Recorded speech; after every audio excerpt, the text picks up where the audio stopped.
All right, in this video, we're going to walk through submitting a service request. So as you can see on my screen, we're going to click the big blue button here. And we're going to start with a location-based service request. So I'm on location 2. So you don't have to actually select an asset. And what's great is if you wanted to, from this plus sign right here, you could actually start to add assets right at this location from inside the request. But some of our clients prefer to just submit their service request based on the location. So we'll walk through that example first. So I'm going to hit continue. You can see right from here, I could go ahead and I could make this some type of cadence and make it a preventative maintenance or a recurring event. Potentially you're a cleaning company, right? And you're going out and you're on site and you're going to be cleaning this entire location. So maybe you say, hey, we're going to do that every 90 days or every 30 days. You could customize that cadence right here. So issue with location, we're just going to say, hey, there is a leak. And then we're typing a description. And so definitely want to try to give as much information as possible without extending how long it takes to put one of these into the queue. So.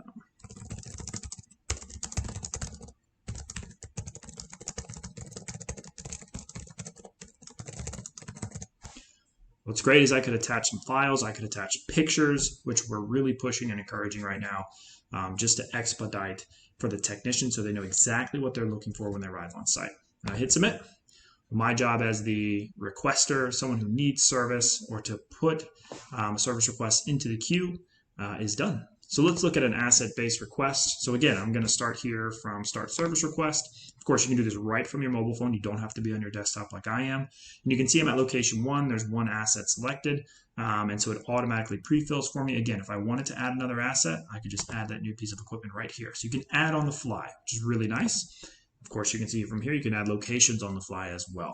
Try to make it very simple. We want you, as soon as you sign up for Eclipse, you're able to go in and start using the system and start putting in your locations, putting in your equipment, and you don't have to wait, weeks and weeks to get everything in there or to put a full list together.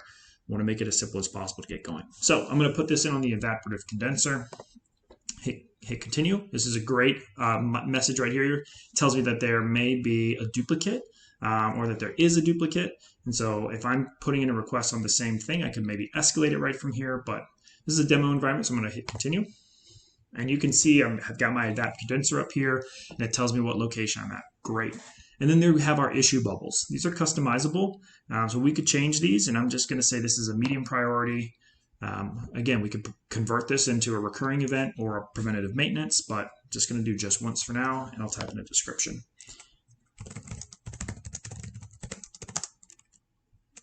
Make sure I spell correctly. The evap condenser displaying an error message number 5555. Attach file again. Really encouraging those photos. We want to make the technician's job as easy as possible. And then I hit submit. So my work as the requester, the person placing a service request, is done.